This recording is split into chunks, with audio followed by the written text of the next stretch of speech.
Uh, Good morning. Assalamualaikum. Salam sejahtera. Welcome to Zaid Ibrahim Podcast. Today we have a conversation with a well-known commentator, my friend, Dr. Professor Tajudin Rasti. Professor Tajudin is an expert in Islamic architecture. He is with the University UCSI University, and a well-known personality in our social media world. So welcome then to my house. Oh, thank you. Second time now. Yes. Okay, today we're going to talk generally about issues that you are well versed. I want to ask you first your deep interest in what I call a moderate Malay, moderate Islam topic. Yeah, can you explain lebih kurang lah, as far as you can, what sort of Malays are moderate, what sort of Malays are liberal, when we use those terms generally lah. Well, first of all, those two words, moderate and liberal, are considered dirty words in the Islamic institutions. It appears a lot in the Friday sermon that I read. I read thousands of Friday sermon. This is something which I not just about like doing, but it's about how you can actually understand the Malay mind vis-a-vis Islam. I don't really think that it was purposeful, but it is something that we need to understand. And basically, the Friday sermon simply isolates the Malay from the others. So when you use the word moderate and use the word liberal, these are two words that are in the mainstream Islamic institution are not considered very nice lah, because they seem to be someone, especially the word liberal. Now, I'm not sure about the word moderate, but moderate means you are compromising. Liberal just basically means you sesat lah.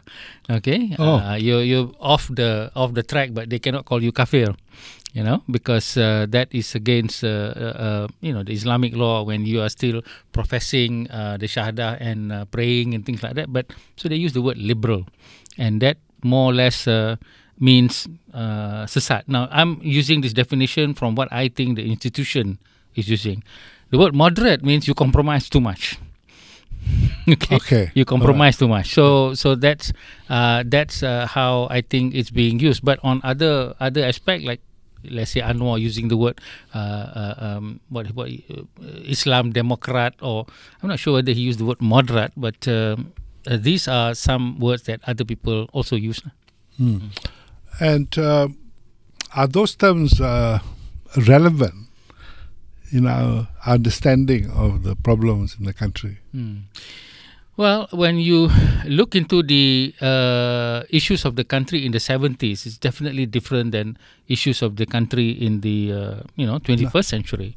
Now, the main thing that I saw change is simply the so-called narrative of Islam.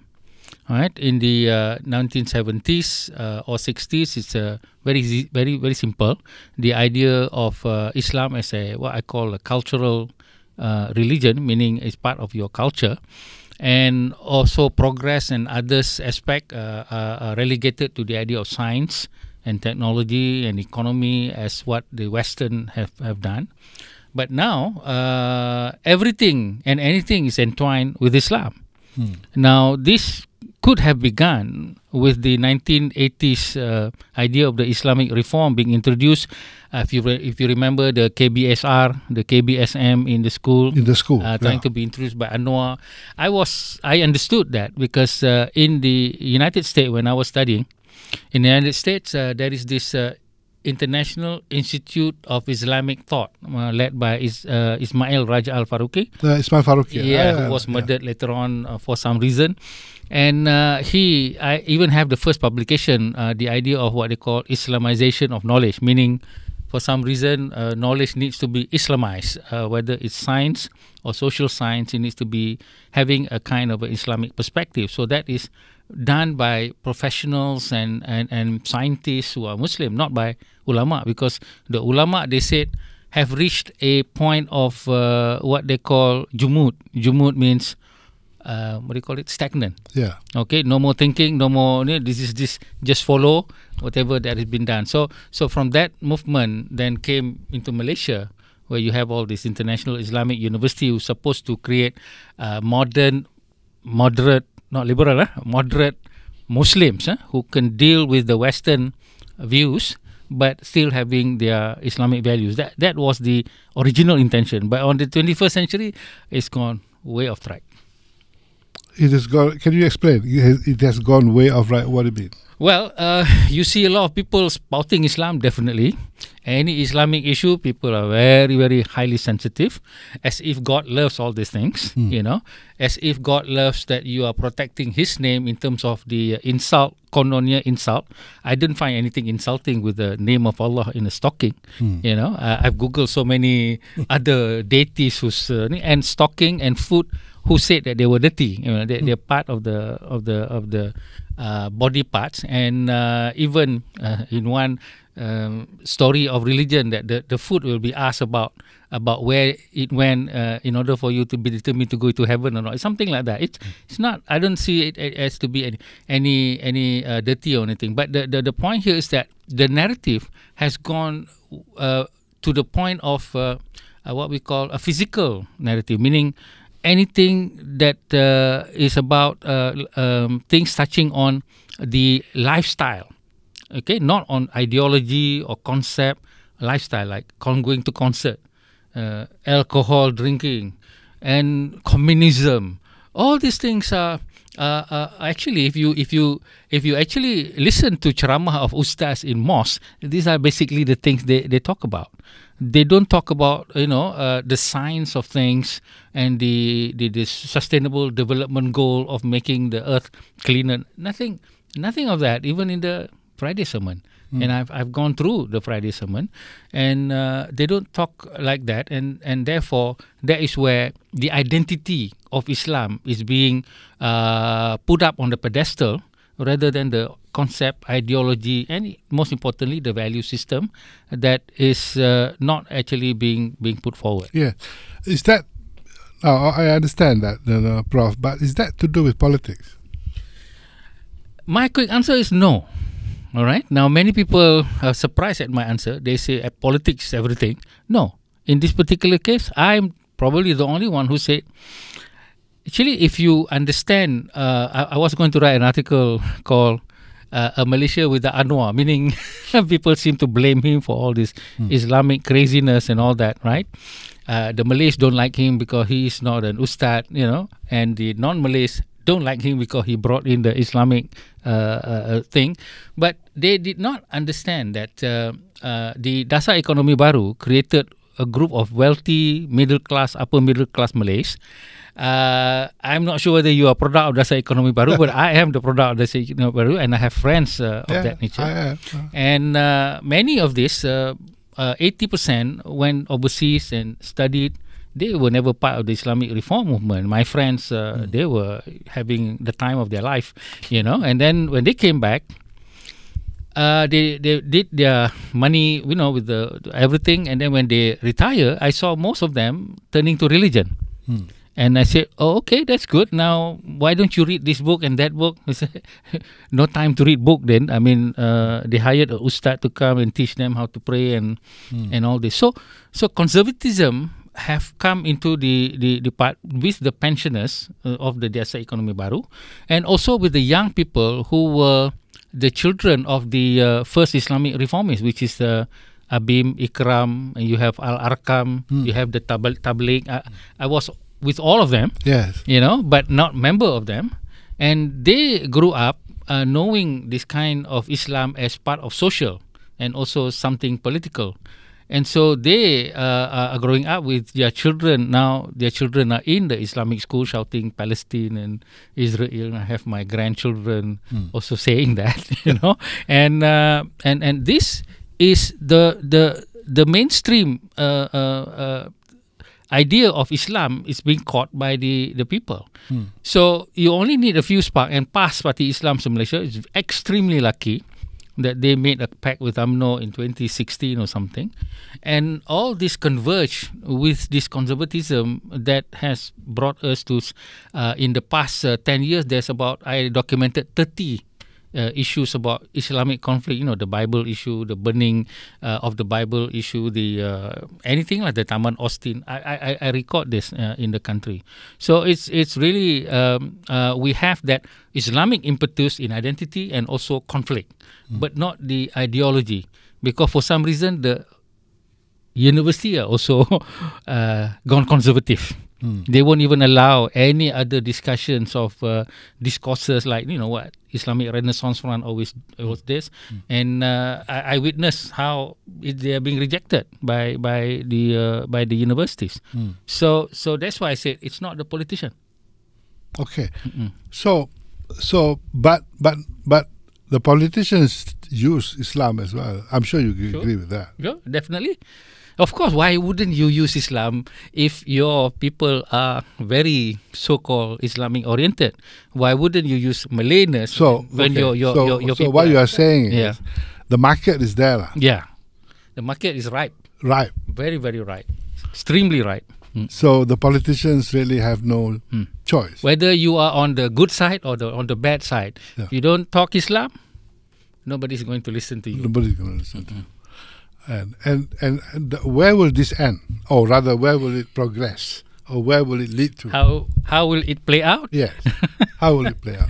Well, you're going to have to wait for my writings and all that. I'll give you a preview. Yeah.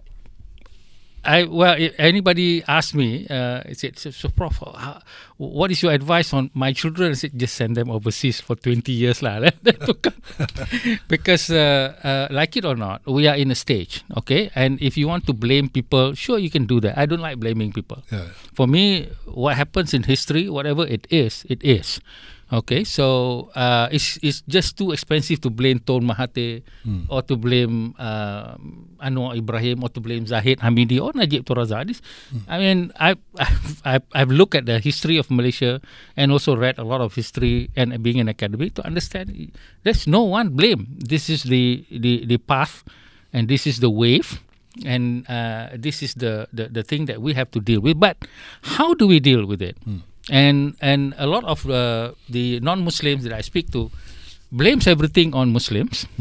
And I have a lecture saying that, no, you are as much to be blamed as the Muslims. But in the how is that? Yeah, in the first place, I say, you're the one who used the word blame. I don't.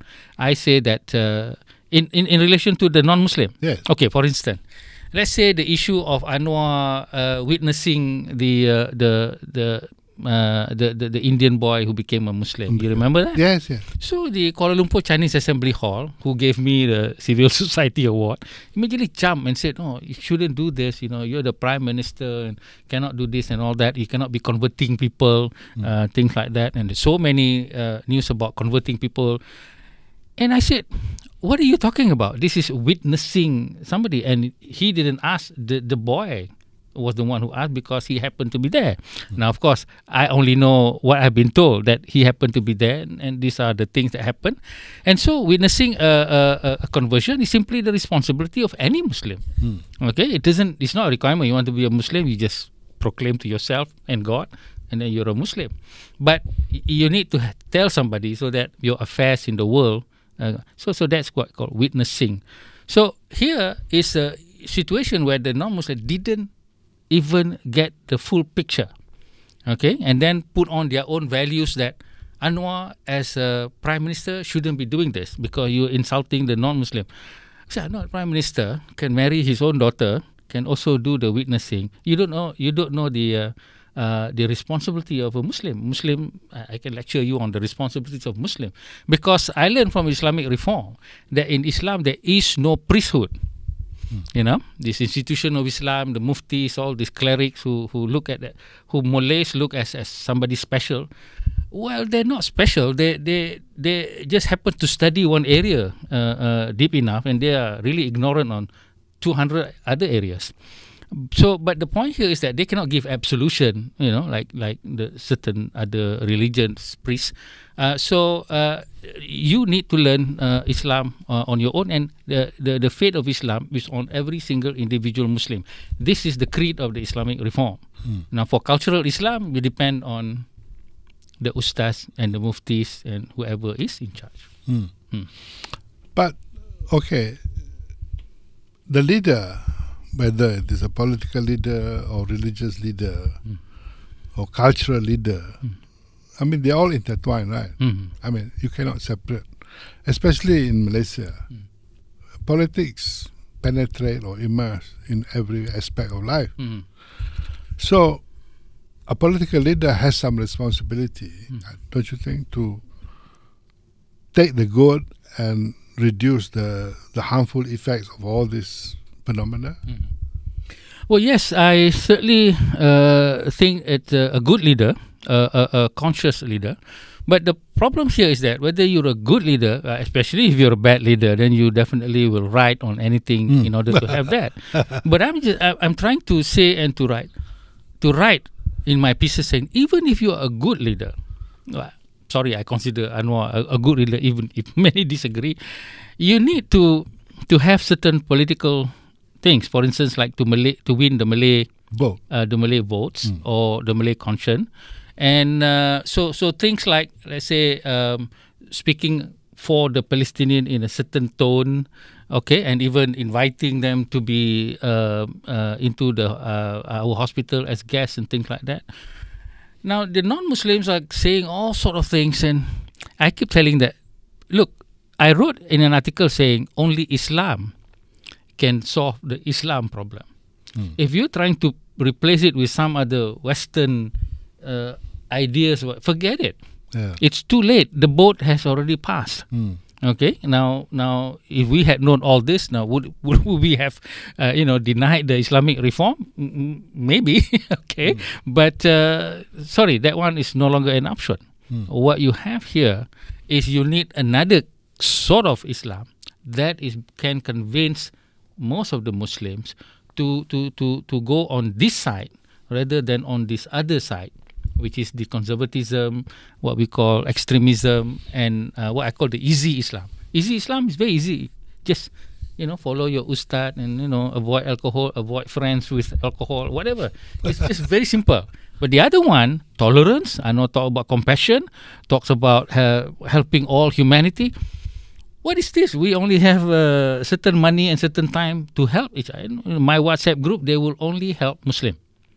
They will not help other people because it's being ingrained. It's a waste.